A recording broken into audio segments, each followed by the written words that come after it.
She was 6 months old. She had her first cold flu, which, with a tiny baby is just heartbreaking. And my calendar was stacked so full, I couldn't take time off. And I'm on a meeting while I hear her crying. And I just had this visceral moment where I watched myself float out of my body, looking over myself. I was like, you have everything you ever wanted. You've got a beautiful, healthy baby, a beautiful home. You're married to an amazing man. You've got everything you ever wanted. What the fuck are you doing? And I heard the words come out my mouth. I quit. I'm done.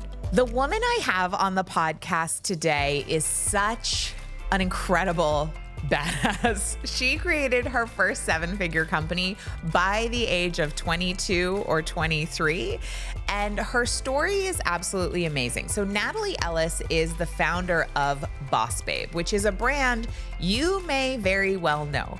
What's so cool about Natalie and what we dove into in this conversation is that even though what we think as like the storefront window that we might think about as Boss Babe, like the stilettos and the suits and like getting out there and being on the road all the time and making shit happen, like Natalie is actually one of the most relaxed people I know, with one of the most spacious calendars of anyone in this industry. She is prioritizing her family. She is prioritizing motherhood. She is prioritizing her nervous system. She's prioritizing well-being. And we dive into when she made that decision and how it unfolded and how she's operationalized her life to support that and operationalized her business to support her well-being first. But she still has every single day 5-figure days. So it's not been at the sacrifice of her revenue, which is really inspiring. And in this episode, you're also going to hear some really great tactical, strategic stuff about what's working right now on social media. So enjoy this episode with Natalie Ellis of Boss Babe. Welcome to Plenty. I'm your host, Kate Northrup, and together we are going on a journey to help you have an incredible relationship with money, time, and energy, and to have abundance on every possible level. Every week, we're going to dive in with experts and insights to help you unlock a life of plenty. Let's go fill our cups. Please note that the opinions and perspectives of the guests on the Plenty podcast are not necessarily reflective of the opinions and perspectives of Kate Northrup or anyone who works within the Kate Northrup brand. Hi, Natalie. Hi. Welcome to Plenty. I'm so excited about this. Thank you for being here in your home. You're at your studio. Okay, so you and I have met relatively recently, and what's been fun for me about getting to know you and getting to know your work is how much synergy there is. And one of my favorite things is when two people from totally different backgrounds with completely different lived experiences come to the exact same conclusion, which always tells me that it must be true. Because if we get there different ways without having talked to one another about it, it's facts. So I want to know for you now, you talk a lot about having a freedom-based business. However, I would imagine when you started Boss Babe, that wasn't your experience, but now I'm just making assumptions. So I want to know, take us back to where you were in the early days of Boss Babe and what working felt like then. Yeah, I always wanted to get into entrepreneurship because I saw it as freedom, but my definition of freedom back then is so different to what it is now. So growing up, I grew up in a really turbulent household. There was substance abuse, mental health issues, just a lot of things going on. And what I saw and the story I told myself as a child was my mum was stuck in a situation she couldn't get out of because she didn't have financial freedom. And I remember from such a young age telling myself, that won't be me. I'll do something different. And the idea of entrepreneurship came into my head. I was in the fourth school. I think it was the third or fourth school in one school year. We were moving around a lot. And I'd actually just moved out of my childhood home in with my grandparents. I was 13. I moved to a different city and there was a careers day, and I'd only been at that school a few weeks. There was a careers day and there was just a bunch of different people coming in, teachers, doctors. And I just sat there the whole career stage, just really disengaged. I was like, people like me don't get jobs like that. You know, we were well below the poverty line, and I didn't see anyone around me going to college, having jobs like that. So I was just like, what's the point of being here? And then it was the final session of the day. And I just vividly remember, it will always live in my memory. I heard high heels come in, and this woman placed the most beautiful Mulberry Bayswater handbag down beside her. And then she started talking. And I just sit up. I'm like, okay, I'm listening. Whatever she's doing, I'm interested in. And the way she started telling her story was very different to everyone else that day. So she starts talking. She said, you know, I was crying into my wine glass on the stairs. And immediately I started paying attention because there was a lot of parallels to my reality back home. But where I'm from, everything's behind closed doors. You do not talk about that kind of thing. And so immediately I see my mum in her, and she starts talking about she went through a really messy divorce and she had nothing, and she decided to start her own company.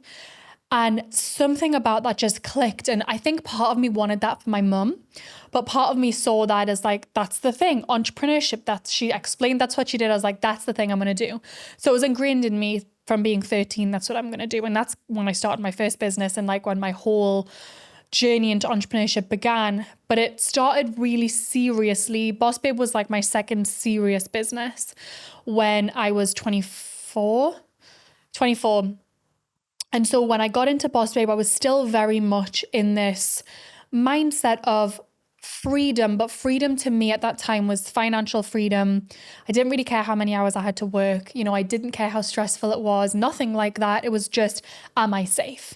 Is this career path going to keep me safe? And the thing about that is, you know, I can talk about it from this perspective of, you know, it wasn't the healthiest mindset, but that put a lot of drive and determination behind me. And that I don't think I would be where I am now if I didn't have that behind me, because I was willing to work every hour. You know, I would hustle my socks off for anything. And like, I really was so dedicated and committed to making this business a success that it become a bit of a magic carpet ride. And I didn't really stop to take a breath. I didn't really stop to ask, like, when's good enough? When is enough money? Like, should I slow down? Is this what I want? I just didn't stop to ask myself any of this, because it was fun.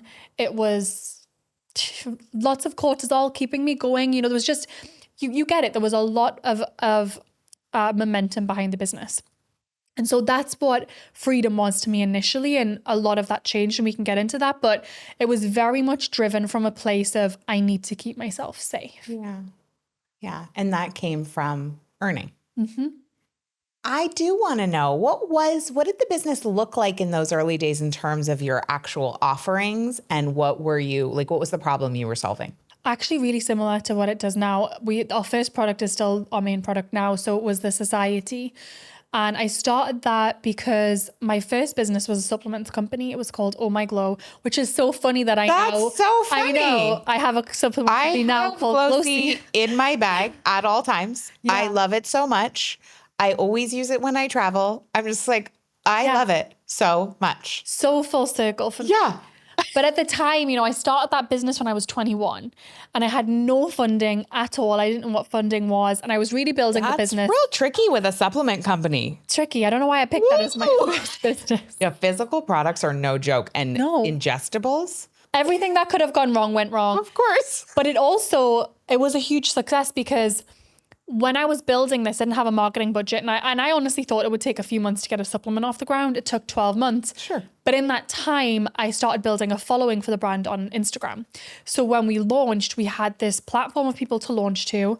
We ended up shipping to over 60 countries in the first few months. Then we were stocked in, it's called Boots in the UK. It's Walgreens here. So over 230 stores stocked us. And my biggest issue was cash flow. I couldn't physically be funding all of the inventory for the demand. Yes. And I didn't really know a lot about my options.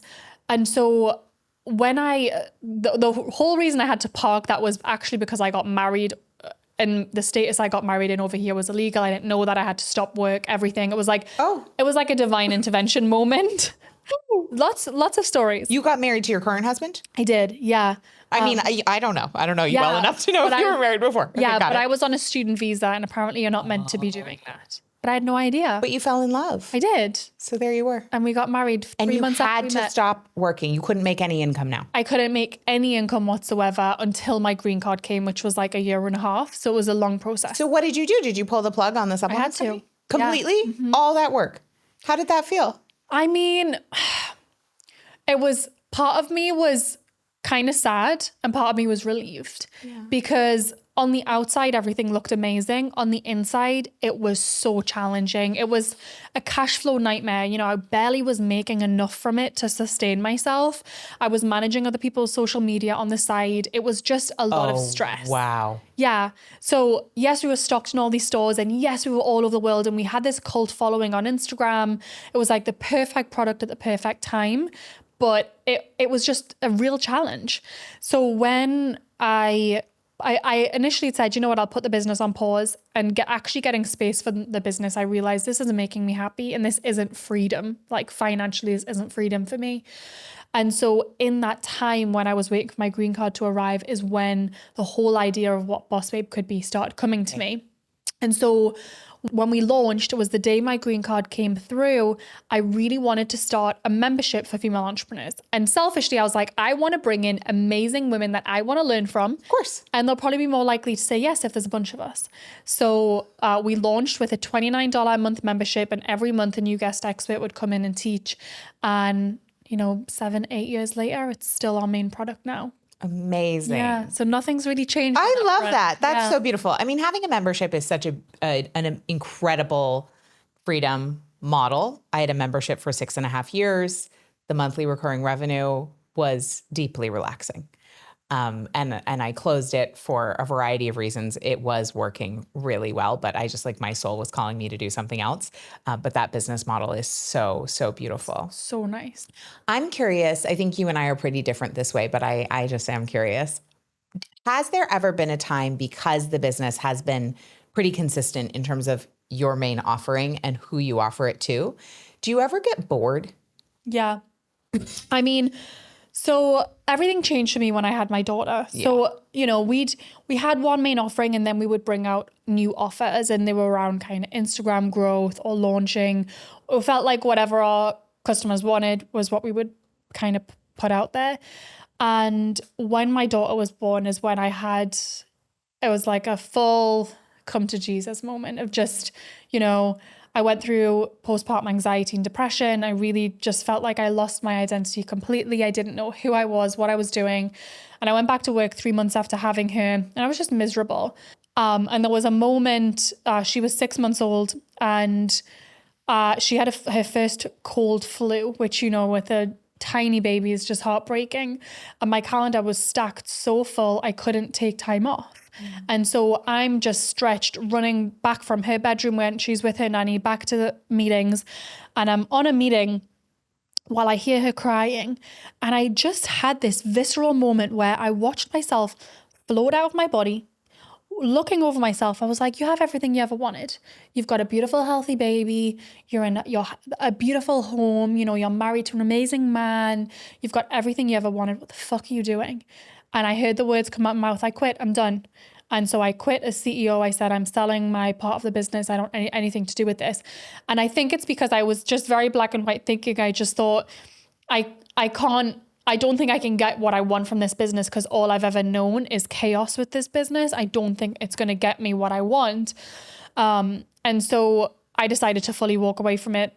Ultimately, that didn't end up happening. 6 months later, I bought the business. I'd been the face of it for so long, just so much of it made sense. It was very hard to walk away from. But me and my co-founder at the time we just started to have really different visions of the business. But when I rebought the business, I just made a commitment to myself of I'm going to do things very, very differently. And part of that was I'm bored with what we're offering, but mostly it was I don't feel aligned with it anymore. It feels like my past self created all of these offers. And if I have to talk about Instagram growth one more time, I'm going to go insane. I felt like I was being put in a box, which was very challenging because here I am sitting in a new body with a completely new identity. Yeah. I'm like, I don't know how to pretend to be that old person anymore. And I feel like I have these handcuffs on where I'm expected to show up in a certain way and I'm not going to do it anymore. So I burned down every single offer except my membership. I completely changed the membership, like the entire offering of the membership, everything changed. And then I've very slowly rebuilt the business from there in a way that feels a lot more aligned, with a bit more permission to be flexible and flowy. Because really interesting, I feel like we hear the advice a lot of like, stick with the thing that's working. If it's working, why burn it down? All of that stuff. And I think a lot of the advice that we get fed as business owners comes from a Silicon Valley playbook, which is really great for businesses like that. Maybe you're raising venture funding, maybe you're going to exit, you can see a finish line. But for businesses like ours, what I call freedom-based businesses, they're lifestyle businesses. And if you are not lit up by your business, if you're bored by what you're having to talk about, if you feel like you're put in a box, it's really hard to show up every single day. So I would say since that point on, that was 2 years ago now. Oh my God, wait. So it's actually, 2 years ago now, maybe a little bit longer than 2 years ago. No, wait. Oh my God, it's exactly 2 years since I bought the business. Wow. Blowing my mind. I did not realize that. Yeah. I've just done things very, very differently. Happy anniversary. Yeah. Thank you. That's really exciting. Yeah. I've done things very, very differently. So yes, I've gotten bored, but more just when I feel out of alignment with something, like when I'm bored of talking about it, or I feel like I'm putting on a bit of a persona, that's where it feels challenging for me. 100%. So when I showed up here today, I messaged you and I was like, hey, I'm early, which is highly unusual. It's like I'm early by like an hour and a half. Should I just come now? Should I find a cafe? Whatever. You had shared, you were like, come now. This is really the only thing on my calendar today. And I would imagine, I know you to be someone who's not highly scheduled just because, I've been a little bit behind the scenes, but I would imagine there's an assumption, especially with the brand named Boss Babe. Like we can think of like, okay, she's in her heels with her fancy handbag, on meeting to meeting. She's incredibly busy. She's on airplane. She's whatever. And meanwhile, obviously, like you do many amazing work things all the time. And also, I know that you're so particular about what makes it on your calendar and what doesn't. I had a very similar transition when I became a mom with Penelope in 2015. The identity shift was profound. I also struggled with postpartum anxiety and postpartum insomnia. It was brutal and it changed the way I worked. And that's why I wrote Do Less, because it was like such a profound, it was just like, oh, you can't unsee all of a sudden after that moment of you're on Zoom, the crying baby. It's like, what is even going on right now? So I want to know, what did you do? I know you said I quit and then you bought the business, but there's an operational strategy here around being able to keep a day like today open. And I'm curious if you can take us behind the scenes in terms of your decision matrix and what gets on your calendar, what doesn't, because your brand has only gotten bigger.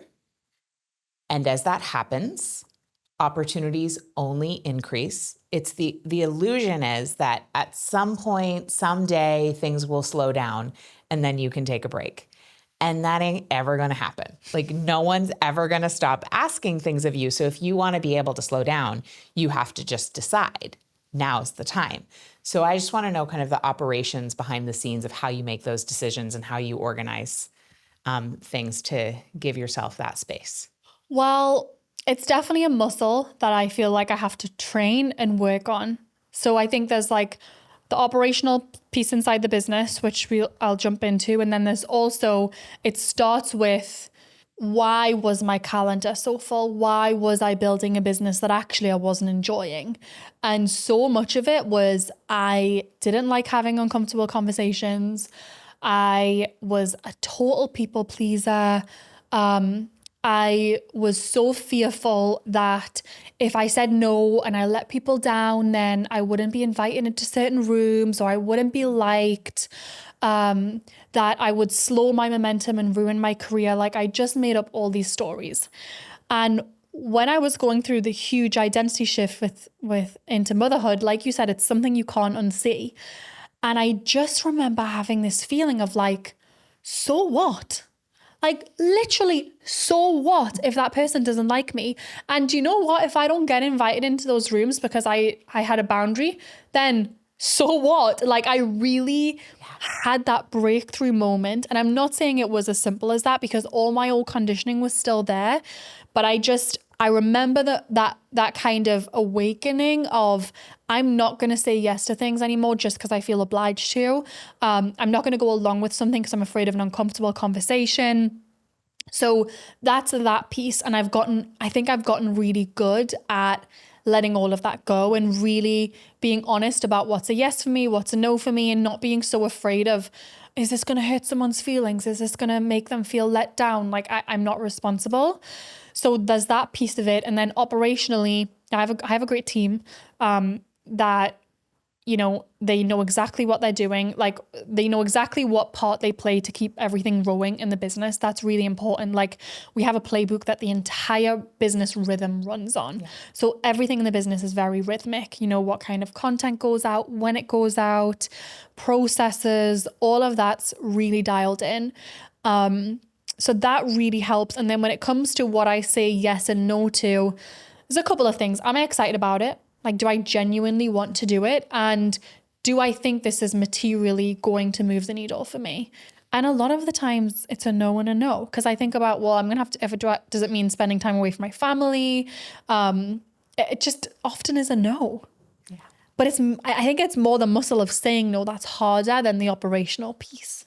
I think you're absolutely right because our conditioning runs so strong. And I'm curious, because you've described growing up in an environment of some degree of chaos that was also being stuffed underneath the surface, which sort of makes it even more intense, right? In terms of like thinking about like a hose and the pressure, it increases the pressure.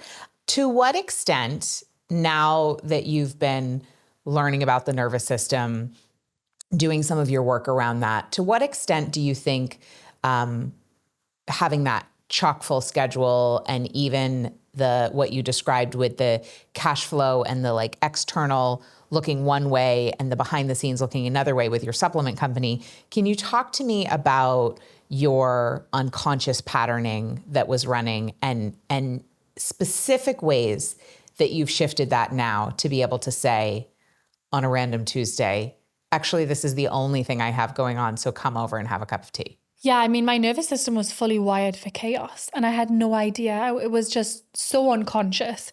I felt so much more at peace if there was a problem I needed to solve, if I was busy, if I was always running.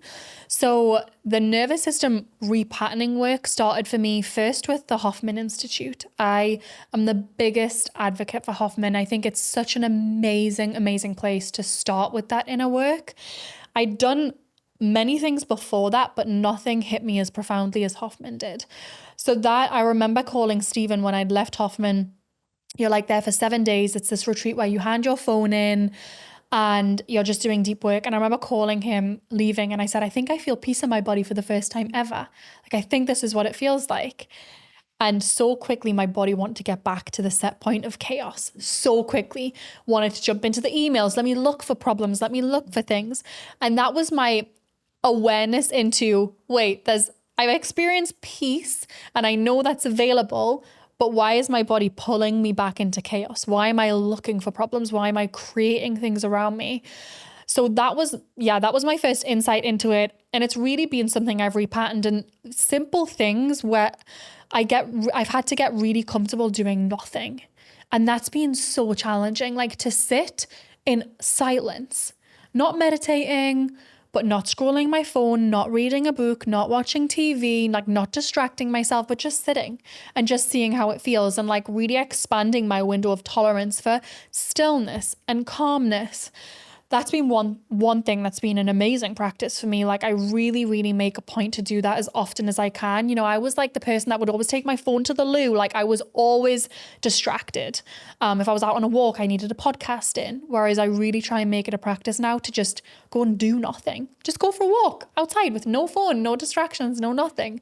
I noticed it in my relationships where like me and Stephen just have a very calm relationship. But then sometimes things would in the past feel so calm. I just like would notice myself throwing things in there just to fight.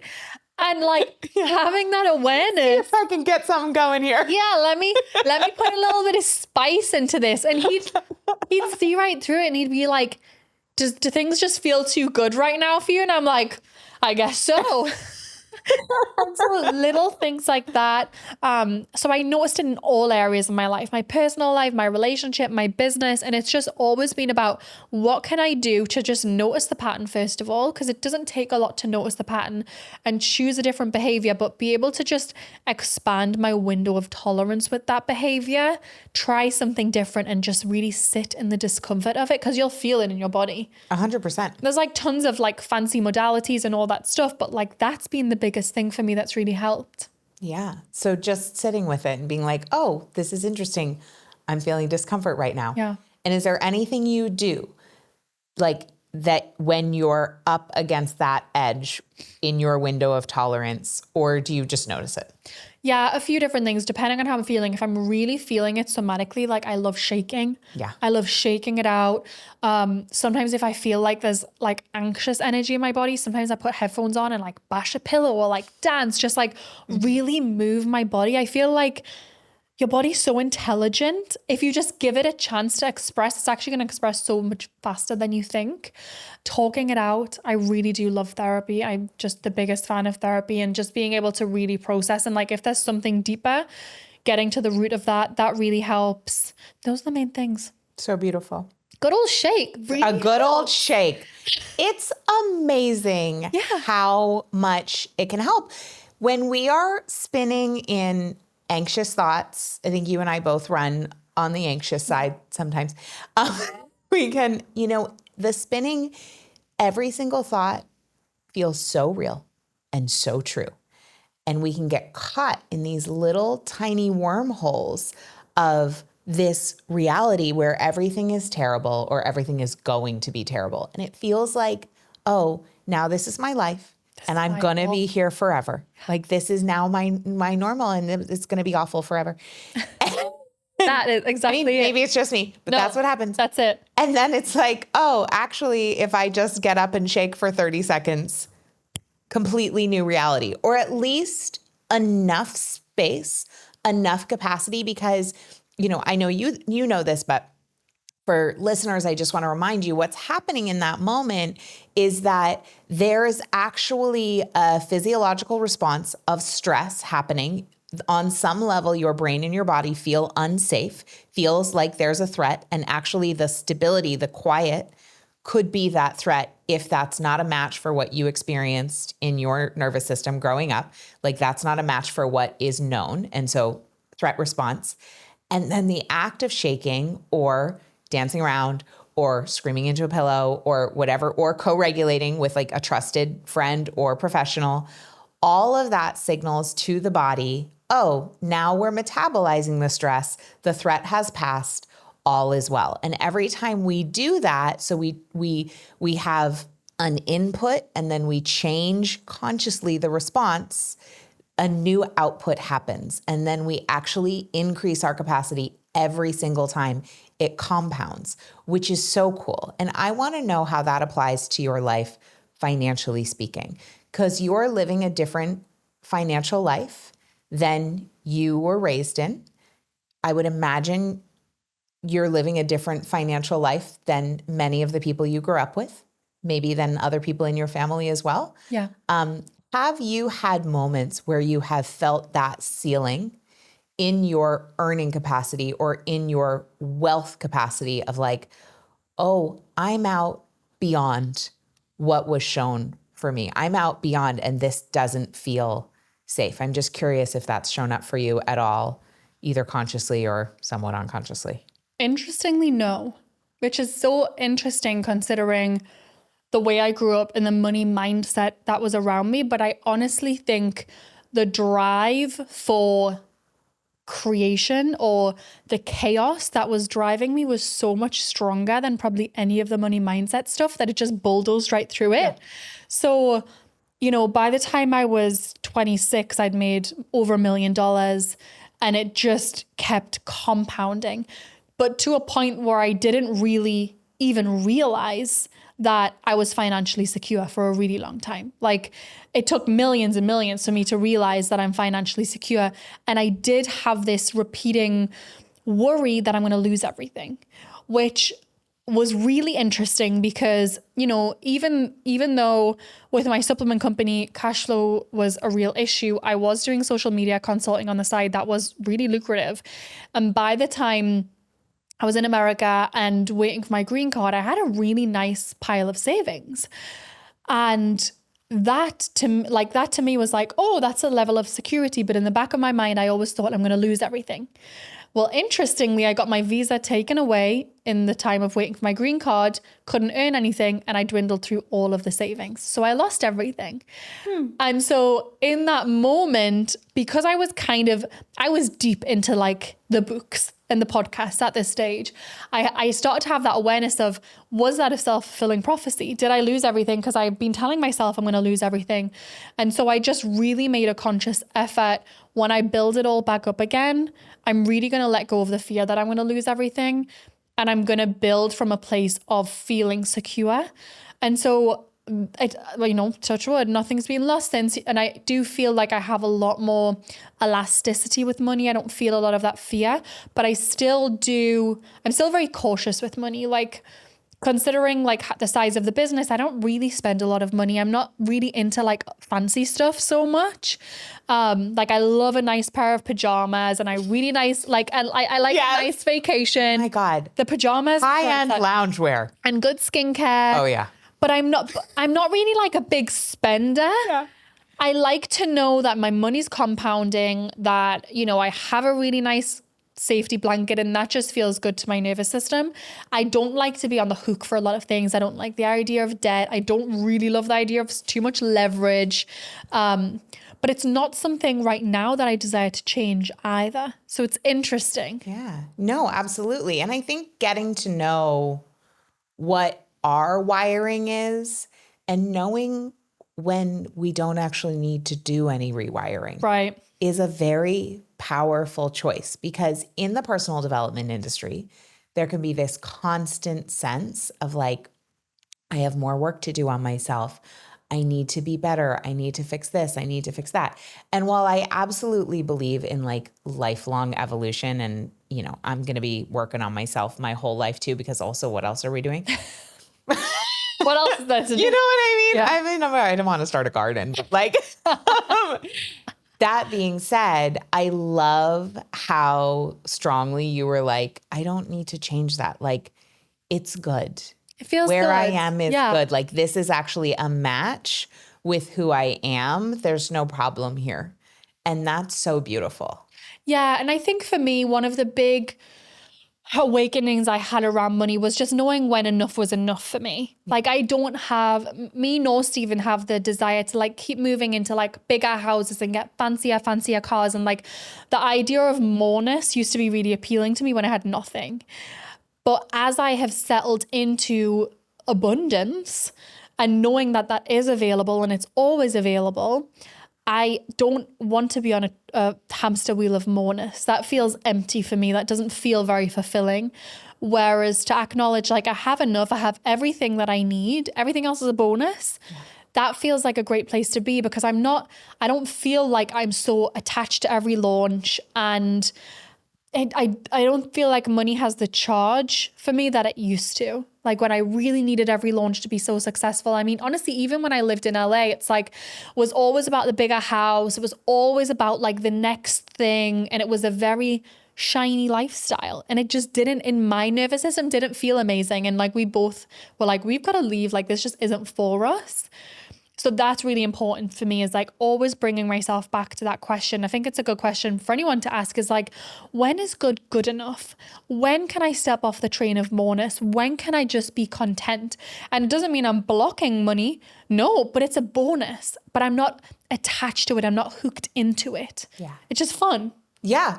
Well, and it's like what you said, when you rebuilt after you had spent through your savings, what a blessing that you had that cushion for that time, right? So great. Yeah. Just to reframe, you know, it's like you did lose it, but also that's what a cushion's for. You needed it. Yeah. But you said, which I loved, you wanted to rebuild from a place of wholeness and safety and really knowing that you already were safe. And so I think there's something very powerful and magnetic about feeling that contentment to say, I actually do know my enough number. One of the things we do in my program, Relax Money, is we actually have a process to calculate your enough number. And what I find for a lot of people is they realize they're either already there or they're much closer than they think, as opposed to having this amorphous sense of more is always going to be better and I'm not there yet. Because the feeling of I'm not there yet is an unconscious set point. It is a wiring, which is, it's essentially like an emptiness that will never be filled. So I think having that is really important. And then the other thing, just in terms of speaking of the different kind of cultures that we can be part of and different cities and the different vibes, there's something I've been thinking about a lot, which is the feeling of status versus belonging and conflating things looking a certain way with things feeling a certain way. And I know you moved out of LA a few years ago. 4 years ago. 4 years ago now. This has been a while. Yeah. Yeah. What have you, you already shared some of it, but I'm curious, what have you noticed in yourself as you've made that move to a different kind of lifestyle, to a different area, to a different kind of culture around just that like status and more? Yeah. What I noticed in LA, and this is not a generalization to everybody in LA. Oh my gosh, I have amazing people in LA. I know you do. Yeah, I have amazing friends in LA, and this is not a sweeping generalization. This is just what I noticed. There was a lot of energy of like, I'll do this for you if you do that for me, like very transactional kind of energy. Okay. And just a lot of energy around like designer things and fancy cars. Like no matter where you walked in Beverly Hills and it's like, wow, I feel so poor. Like the set point is so much higher. The wealth is so on display. And I remember moving from the UK, like I'm from the very north of England, near Scotland, a place called Newcastle, like not really a very wealthy place, and coming to LA and being so enamored by all of that. And for that period of time when I was building my business, it was amazing because it was such a big drive. But then at some point I kind of looked around and I was like, so interesting that I'm driven by this because I actually don't want any of it. Like I have always wanted just a more peaceful life. And so since moving, and I don't know that this is our place here, but it's been really a beautiful place to land as we've been building our family and kind of finding out what we want. We spend a lot more time together, just us, and we as a family, and we have a lot smaller group of friends where we have deep relationships with. In LA, I was constantly, it's a social event every night. There was so much going on and you don't want to let people down because they show up for you. So socially, just have really rich friendships and relationships. And it's a slower life. There's a lot less going on. I moved into the suburbs. So like even going out is just like, you have to think about it. You consider it, which has also been really nice for me. And then I just have, you're not looking around you're not looking at moreness all the time, right? There's like not really a lot of comparison here, or at least that's my experience. And it just feels really good on the nervous system for me to just have space to like, our house just has a lot of space and we just have a really simple life here. And that just feels really good for this stage of life. We spend money on things like really great childcare and nice pajamas. But there's not really a lot of we just go out and do family things on a weekend and it's just a different lifestyle, So good. So hard to put into words. No, but it's a feeling. What you're describing is a feeling of spaciousness. Yeah. Which is very much connected to your mission around helping women create freedom-based businesses. Yeah. And I'd love to know, what are you seeing working right now in our industry? Now, of course, when this comes out, it may be up to 6 months in the future. So we'll just keep love that you're this prepared. Oh, I am quite batched, which feels really spacious for me. But I am curious, just it is the year 2025. Yeah. That for sure we know. Right. So what are you finding is working in your business, is finding working in the businesses of the women who you're working with at a higher level? I don't know if you work with anybody at a higher proximity level right now. No. No, you don't. But you have friends who you know. Yeah, and we have a CEO of my mastermind. It won't be running when this goes live. But Okay. So we do have like that higher level container of. Okay, great. So you can report in. Yeah, I can report in. You have data. I see a lot. Yeah. Okay, so what's working well for us right now, which is what's crushing, obviously AI. AI is, everyone needs to be using AI as their thought partner, as their content creation partner. I mean, it is just changing the game for us left, right, and center. But when it comes to social media, and AI is helping with this, but when it comes to social media, what I've found the last few years is, have a couple of really solid lead magnets that you create a lot of different kinds of content toward, short form video, crushing, and you'll send them towards your lead magnet if you're growing organically, get them in your funnel, was working. This year, I'm seeing it a little bit different. So carousels are crushing in a way that I have never seen before. I mean, I thought static posts were dead, which I was so sad because my whole business was built on static posts. They're back. They are so back. It's the best. It's the best. My quote posts are crushing it. Crushing. I'm like, thank you. Welcome back to 2016. Couldn't be more thrilled to be here. Oh, it's amazing. It's the best. So what's really working for us right now is actually creating a brand new lead magnet every single month, which sounds pretty stressful, but it's actually not, because we're doing it in tag team with AI, but also just we create content for our programs anyway. We're just taking a distilled version, working with AI to create something free. And we're putting together funnels in ManyChat where there's no landing page, there's no nothing. It's delivered in the DMs, but then there's upsells in the DMs. Yep. And we're doing one of these every single month. And our list, I mean, in the last 4 weeks, we've added, I want to say 28,000 people to our list organically. That's amazing. We haven't done that in a while organically. I am so inspired by that. Okay, I love that so much. And I'm curious, with AI, which tools are you loving using for a content creation partner? Just like personally, I'm having the time of my life using it. And that's really something because I'm a writer. Like I love writing. I live for writing. Yeah. And it has been the most fun to not feel so lonely in that process of content creation.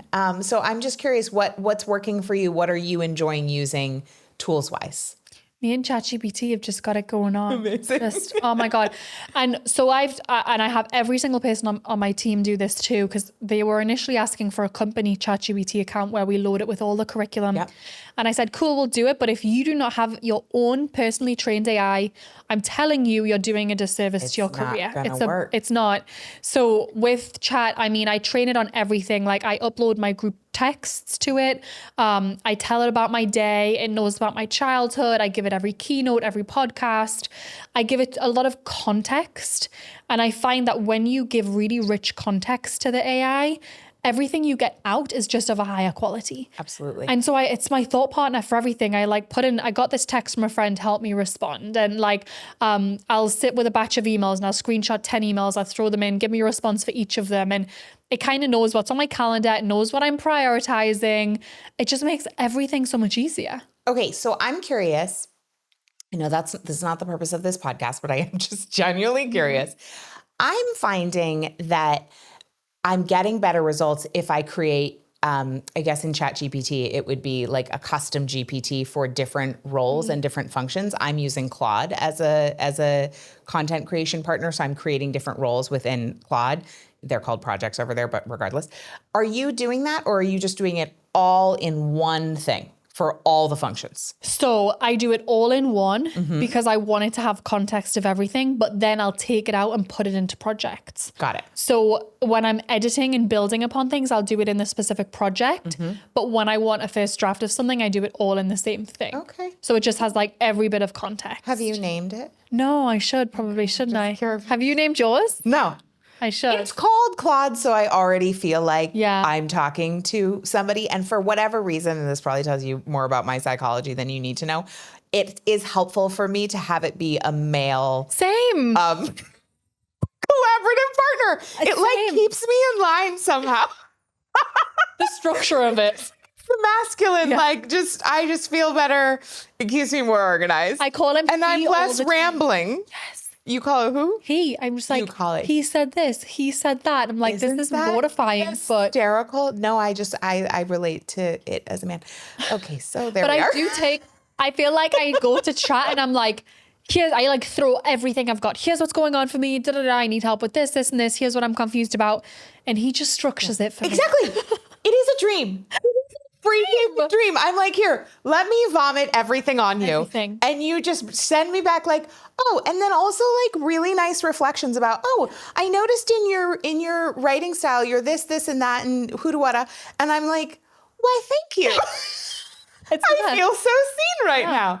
And I do think that the way we talk to it really matters because humans, we are shaping. Yeah. We are shaping it. And so just, PSA. And listen, be kind. When AGI comes out, if you've been really mean to your AI, it might come after you. We shall see.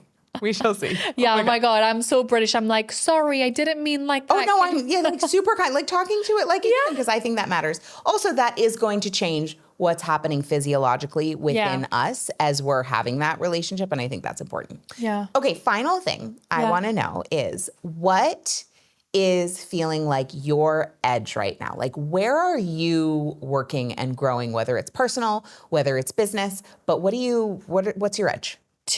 3 edges, actually. Great. I always have a lot Naturally. of edges. I'm like, well, how long do we have? Not just one. Okay, let's talk through them. Okay, so this comes out 6 months from now. So well, who knows? I just know it could be within. It'll be a while. Yeah. An edge right now is thinking about, we're having baby number 2. What does it look like going from 1 to 2? Like the whole, like. Text me anytime. I have a lot of thoughts. Postpartum, everything. Like I'm feeling all the things. So that's an edge. Don't have any answers, but we'll see. I'll report back. Lots I'll come of questions. back a year from now and talk about my next awakening. Totally. Every baby brings with them an entirely new worldview. And and in my experience, a new body of work. That makes me excited and terrified because with Noemi, I mean, to say my life changed is the biggest understatement. Like I could never have imagined. So goodness. Okay, great. So I love Well, I will say though, it's never as dramatic as Okay. Going from 0 to 1. I'm sure you've heard this. Going from 0 to 1 is the biggest life change you will ever experience. It's a shock. Going from 1 to 2 is sort of like, oh, now we have a baby again. Yeah. It's not dramatic in that way at all. And in fact, on the second one, I was just like, why did I think this was hard the first time? Yeah, I'm kind of starting to have that really now. Easy. I'm like thinking back to newborn and I'm like, actually, I probably give myself a way harder time. I was like, had way harder expectations on myself than I needed to. Those goddamn black and white toys. Why was I putting pressure on myself to do the black and white toys? She didn't give a shit. What? The tummy time. Like, I just already am going into it with a different mindset of like, give yourself a break. Totally. You're doing fine. 100%. So much more relaxed the second time around. So much more. Okay, so that's an edge. Second edge for me is I'm launching a book next year. Totally different launch to what I've ever done. Totally new endeavor.